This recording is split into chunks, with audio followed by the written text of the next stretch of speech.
amigos, gracias por continuar en sintonía con esta jornada informativa de Despierta RD.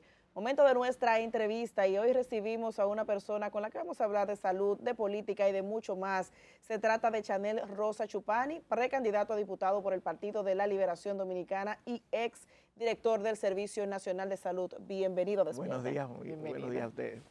Gracias. Bueno, Gracias por la invitación. bienvenido Chanel, de entrada, conocer un poco de sus aspiraciones, de su proyecto político. Efectivamente, ¿en qué consiste? ahora el 2 de julio, cuando se abrieron la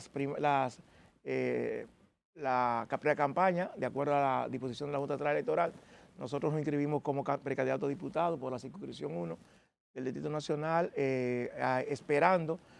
Ustedes saben que el partido eligió como método de selección de los candidatos unas encuestas que se van a celebrar, se van a efectuar en septiembre de este año. Ya en octubre debemos presentar los candidatos.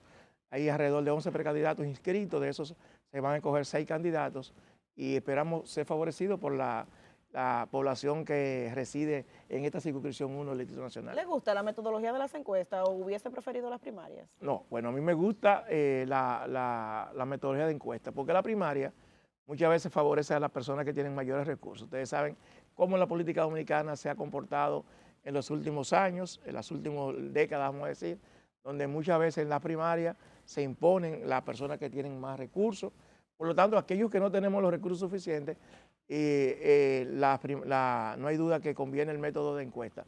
Pero no solamente que conviene, sino que el método de encuesta tiene una ventaja, y es que como son encuestas abiertas, le da la posibilidad de participar en la elección de candidatos del partido a personas que no son del Partido de la Liberación Dominicana, lo que significa que tú vas a tener validadas candidaturas que ya han sido expuestas a la población abierta en sentido general, y lógicamente eso tiene mayor legitimidad.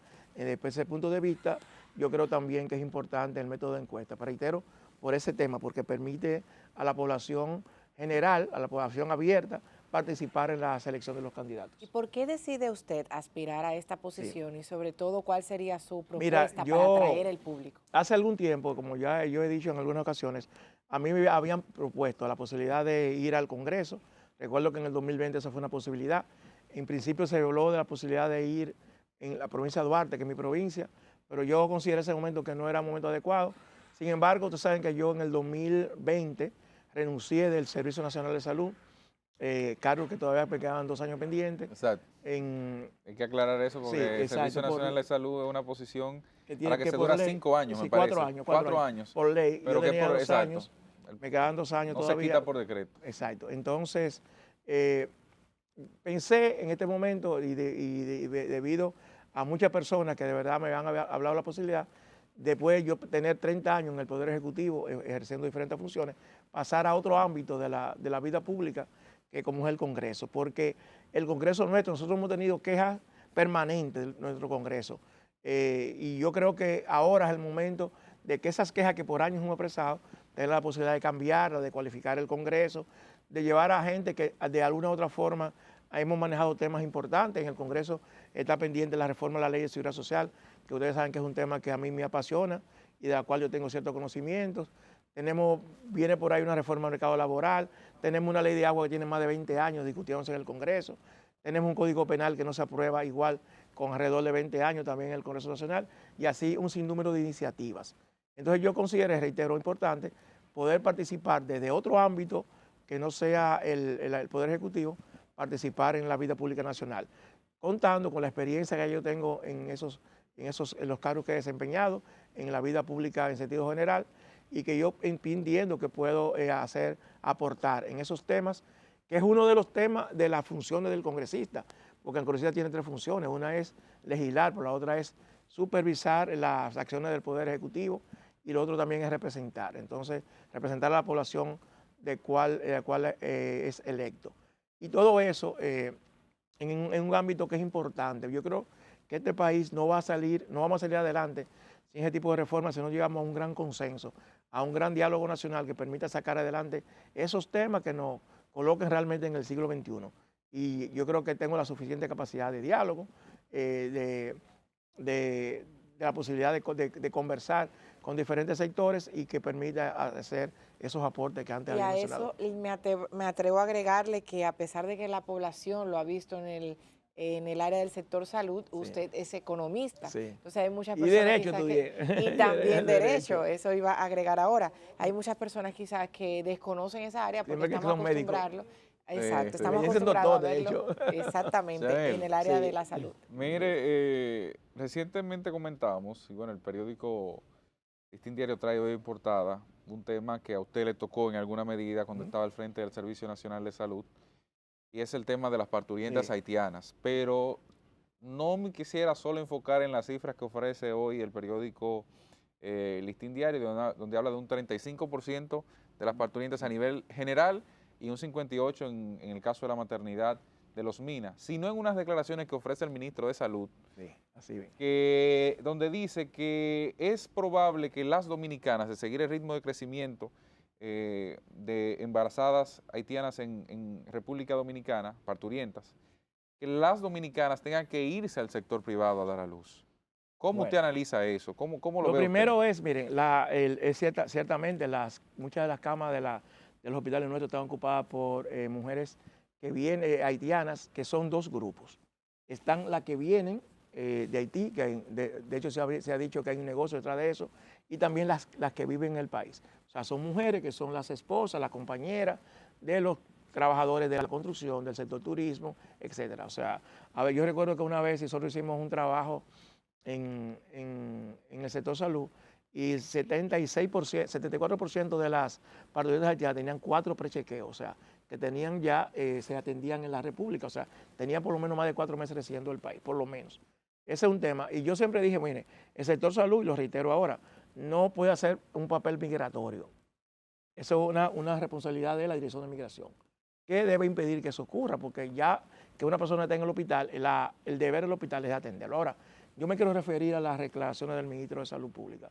Eso es una exageración del ministro de Salud Pública, pero además es una irresponsabilidad del ministro de Salud Pública. El ministro de Salud Pública no puede decir al país que por la cantidad de personas X que lleguen a una maternidad, las dominicanas van a tener que ir. Es lo que está exacerbando el tema, un tema que él tradicionalmente lo ha exacerbado con números que no son reales. Cuando él dijo la vez pasada que aquí se gastaba 10.000 millones de pesos, eso es mentira, eso lo demostré, porque eso significaba que cada parto costaba 325.000 pesos en un hospital público, y eso es 10 veces más de 10 veces el costo del parto.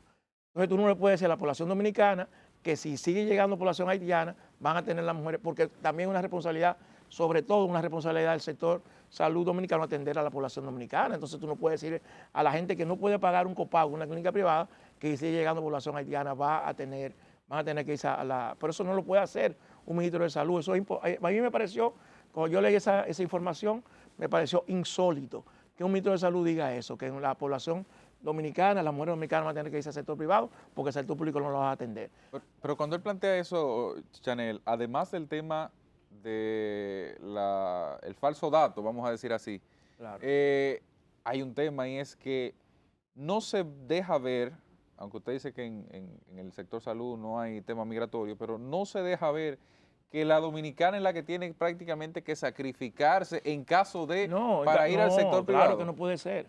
Es que no puede ser, o sea, tú no puedes tener... Lo primero es, hay que ver el concepto de ocupación que hay en la cama. Miren, señores, la mayoría de las camas en nuestros hospitales parecen vacíos. O sea, los hospitales nuestros están ocupados, ¿saben cuándo? Un 50%. El 50% de las camas están vacías en los hospitales. Ahora, en grandes hospitales, como la maternidad de Altagracia, la maternidad de Los Minas, hay una concentración porque son personas que vienen de toda parte del país, que pueden atenderse en otros hospitales.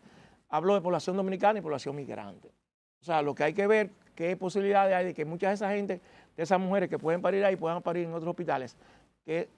Y solo dejar que es el espíritu de la red pública de salud, que en esos hospitales vayan a dar a luz aquellas personas que tienen una mayor complejidad en su parto, porque tengan alguna preeclampsia o algún tema que se haya descubierto durante todo el proceso del parto. ¿Son la mayoría de las haitianas? Sí, parto natural, sí, son la mayoría. Ustedes saben que nosotros tenemos en República Dominicana un 90% de los partos son cesáreas, pero eso está influenciado, en un 55% de los partos son cesáreas, pero está influenciado por el 90% que ocurre en el sector público, privado. Aparte de esa situación de las mujeres o nacionales haitianas que están pariendo aquí en la República Dominicana, nosotros tenemos un tema que digamos que no es nuevo, pero que no se veía tanto como antes, que es el tema de la salud mental. Sí. Sabe que con usted hay que hablar del sector salud obligatoriamente. No hay problema. Nosotros mencionábamos ahorita algunas situaciones intrafamiliares y todos los casos que vemos de violencia, a diario, de violencia, suicidio, que obviamente se le agregan al tema de la salud mental. Sí. ¿Cómo tratarlo en la República Dominicana cuando es costoso? No tiene toda la población acceso y sobre todo que no lo cubre un seguro médico. Sí, bueno, cubre algunos temas. Mira, nosotros dimos algunos pasos importantes en el tema de salud mental. De hecho, el modelo que se implementó aquí hace algunos años fue reconocido por la OPS y ese modelo consistió en establecer en algunos hospitales del país lo que se llaman unidades de intervención en crisis. Ustedes saben ya que el concepto de lo que se conocía como manicomio anteriormente es un concepto que ya no, que se ha quedado obsoleto, porque se demostró que la gente empeora las condiciones de salud mental en esos centros, entonces se abrieron esas unidades de intervención en crisis. Ahora, ¿qué pasa con el tema de salud mental? Primero, nosotros hemos tenido una baja inversión históricamente, o sea, no hablo de este gobierno, sino históricamente ha habido un tema de baja inversión. Ha habido un tema de poca educación en la población. Hasta hace unos años, y todavía persiste, la gente se niega a ir a un psicólogo, a un psiquiatra, y claro que son también, y además son caros, pero el sector público tiene bastante oferta en el sector público de salud mental. Ahora bien, hay un tema. Yo recuerdo que cuando nosotros también estábamos en el Servicio Nacional de Salud, quisimos implementar una estrategia de un psiquiatra en cada provincia del país, por lo menos uno en cada hospital provincial. Y eso no fue posible porque los médicos no se resisten y es entendible las causas por las cuales se resisten a irse a lugares del interior del país, porque muchas veces tienen que dejar a sus familias, los sueldos que le pagan no compensan la consulta que reciben en las grandes ciudades, y ese es un tema fundamental. Lógicamente, el tema de salud mental también ha sido exacerbado por la pandemia. El tema de la pandemia no solamente en el país, sino en toda parte del mundo ha habido un aumento de los casos de enfermedades de salud mental, y eso es un tema que hay que poner mucha atención. El gobierno pasado dejó toda una estrategia escrita para el tema de atención primaria de salud mental, pero reitero, yo creo que hace falta más. Bueno, el sector salud en general necesita mucho más recursos. Nosotros somos los países que menos gastamos en salud de América Latina. ¿Cuáles son esas partes que sí cubre un seguro médico? No, básicamente consulta. Lo que pasa es que a veces, cuando por ejemplo el tema de los medicamentos, que cuando la persona va a un psiquiatra, los psiquiatras generalmente recurren a la medicación, entonces no lo cubren en la mayoría de los casos, pero sí, y otros estudios tampoco lo cubren. O sea, que básicamente la consulta con psicólogos y con algunos psiquiatras. Y por lo menos SENASA, en el tiempo que nosotros tuvimos allá, y yo creo que eso se ha mantenido, abrió un poco más que la demás ARS el tema de salud mental. ¿Y tenemos especialistas aquí en República Dominicana? Sí, tenemos especialistas. Lo que pasa es que están concentrados en las grandes ciudades, como te decía. Nosotros tenemos especialistas en Santo Domingo, tenemos especialistas en Santiago y una que otras ciudades. Cuando tú sacas de ahí, ya no hay, me refiero a psiquiatras, psicólogos sí, hay ya, pero hay casos que tienen que ser algunos psiquiatras afirman que no llegamos a 300 especialistas en psiquiatría en sí, la República Dominicana. Y están concentrados, eso es lo que te digo. O sea, no solamente que son pocos, sino también están concentrados en las grandes ciudades del país. Pero tampoco hay las estrategias que se ha usado para llevar el servicio, tampoco ha funcionado, porque no hay los incentivos que tiene un psiquiatra para irse, por ejemplo, a la frontera, no compensan. Y ellos me lo decían, yo tengo mis hijos en un colegio aquí en Santo Domingo, tendría que separarme de mi familia, tendría que llevar a mis hijos al interior, o sea, sacarlo de su zona de confort, y eso no compensa, ni siquiera que se le pague más que eso se le paga usualmente. La situación de los hospitales en la República Dominicana, que ya se ha evidenciado, hay deterioro en muchos centros, y sobre todo regionales. Sí, mira, yo he escuchado, bueno, de hecho ayer el hospital Mocoso Puello se iba a una huelga por 4 días, que fue detenida por una promesa que hizo el Servicio Nacional de Salud. Ha habido muchos casos de denuncia de falta de medicamentos e insumos en los hospitales. Ese es un tema que ha sido un tema crucial, pero hay un tema sí que a mí me llama la atención, y es que en muchos hospitales se denuncia la falta de personal, sobre todo de personal administrativo, de limpieza, personal que tiene que ver con el apoyo logístico en el hospital. Y eso pasa por un tema, con el siguiente tema. Esos empleados que estaban ahí fueron desvinculados y no se han nombrado las cantidades que demanda ese hospital. A veces tú te encuentras con médicos, ellos tienen que hacer labores de limpieza, o enfermeras se han quejado de eso, y yo creo que ese es un tema también que debería ser resuelto, Sobre todo que nosotros tenemos un gobierno que le sobra, que le rinde mucho el dinero, a pesar de que ayer el ministro de Hacienda anunció que tuvieron que coger por adelantado 25.000 millones de pesos en impuestos a los bancos dominicanos. Yanel, hay un tema, y vuelvo un poco ahí a los hospitales.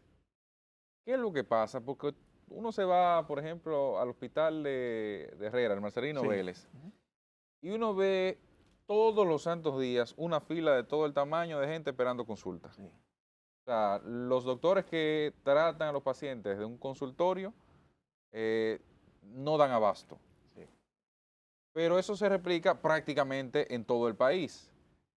Los especialistas, en un momento se dijo que los especialistas no estaban trabajando las horas que debían. Se le contrataba por 8 horas, por ejemplo, y solo trabajaban 4. O se le contrataban por 4 y solo iban 2. ¿Cuál es la situación real de eso que obliga a que un ciudadano tenga que esperar un mes, 2 meses a veces para poder ser visto por un especialista? Mira qué es lo que ha pasado con ese tema, que es un tema pendiente que tenemos nosotros en el país. Lo primero es que todo el mundo, cuando tiene un problema de salud, va a un hospital general, cuando ese tema puede ser resuelto en un centro de atención primaria. Ahora ocurre que en muchos barrios no tenemos esa oferta como un centro de atención primaria, o lo tenemos, pero la gente prefiere ir al hospital. Hay un tema de confianza también. Hay un tema de confianza, hay un tema de cultura, de que en el hospital yo puedo resolver, cuando quizás a una esquina de su casa tiene un centro primario de atención donde hay un médico general, hay un médico familiar que pueda atenderlo. Ahora nosotros tenemos como país, históricamente, un descuido con eso, porque la atención primaria, o sea, ese primer nivel de atención, como se le llama, es un tema que se desarrolló en el país en forma rural.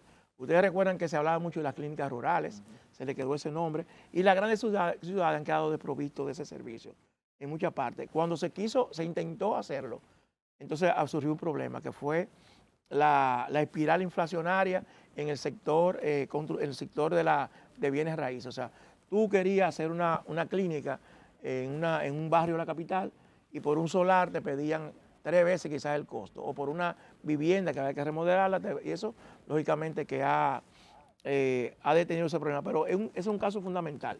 El origen de todo eso tiene que ver con la ausencia de ese primer nivel, que la gente tenga confianza, porque por ejemplo en el barrio, todos los barrios de la parte norte van al Moscoso Puello, en temas de salud que muchas veces no tienen que ir, pero la gente, como decíamos, hay una cultura en nuestro país de que la gente vaya a esos centros de atención, a esos grandes hospitales especializados, y eso congestiona esos hospitales. Hace unos minutos usted hacía referencia que dentro de las iniciativas o proyectos que trabajaría desde el Congreso Nacional de llegar a ser diputado, sería impulsar la modificación a la Ley de Seguridad Social. Sí, mira, hay sectores que proponen suprimir las ARS y las AFP porque afirman que se trata de un negocio y que básicamente la gente no tiene resultados. Sí. Pero si se eliminan las AFP, ¿cómo podría administrarse el sistema? Sí, mira, ahora mismo hay 2 proyectos de ley, un proyecto de ley que está en el Congreso, que hay una comisión apoderada, una comisión bicameral, y recientemente rindió un informe. Ese informe parece ser no satisfactorio. Hay otro proyecto que tiene el presidente de la República, se discutió en el Consejo Económico Social, en el CES, donde participaron diferentes sectores, los partidos políticos, sociedad civil, el gobierno, trabajadores, los empresarios, etcétera. Pero ese proyecto lo tiene el presidente de la República y no ha sido enviado al Congreso. La seguridad social nosotros tenemos que mejorarla, no hay duda. Hace una ley que fue aprobada hace 20 años y no ha tenido cambios sustanciales. Ahora bien, hay cosas que uno aspira y hay una cosa que son posibles. Yo he dicho que a veces tú te vas a los extremos de las posiciones y ¿qué pasa? Que la cosa queda igual. Si hay algo que le conviene a quienes más se benefician ahora, irnos a un extremo. Yo no creo, y lo digo honestamente, que no es ni siquiera mi deseo, sino una realidad, que nosotros podamos, por ejemplo, suprimir las ARS, la administradora de riesgo de salud, porque ya son instituciones que tienen 20 años, son instituciones que han manejado la seguridad social. Ahora, ¿qué es lo que hay que hacer? Tenemos que mejorar la regulación, tenemos que mejorar los servicios, tenemos que quizás buscar más recursos para que pudiese cubrir más necesidades, porque el tema de la seguridad social no es tanto la ARS, el tema de la seguridad social es que nosotros tenemos alto copago, nosotros vamos a un médico y pagamos 4 o 5 mil pesos de copago. ¿Pero qué sería lo ideal, independientemente de que sea posible o no? Mira, si tú me dices lo ideal, puede ser un sistema donde existan varias ARS públicas, por ejemplo, que no tienen fines de lucro, etcétera. Pero yo no veo la posibilidad de que eso ocurra en el país. Tengo que ser sincero. Y yo le voy a decir una cosa, yo cuando estuve en SENASA, si algo yo me sentí beneficiado en SENASA fue de competir. Porque la competencia te hace a ti no dormirte de laureles, la competencia te hace a ti estar alerta, qué están haciendo los demás, mejorar. Y de hecho, ya SENASA pasó a ser la primera, tiene la mayor cantidad de afiliados, superando todas las ARS privadas. Bueno, pues, del contributivo, inclusive. Así es. Muchísimas gracias. A ustedes. Chanel Rosa Chupani, precandidato a diputado por el Partido de la Liberación Dominicana y exdirector del Servicio Nacional de Salud. A ustedes muchísimas gracias por despertar cada mañana con nosotros. Continúa con la programación de Telecentro, Canal 13 y nos reencontramos mañana jueves a las 6 de la mañana. Despierta,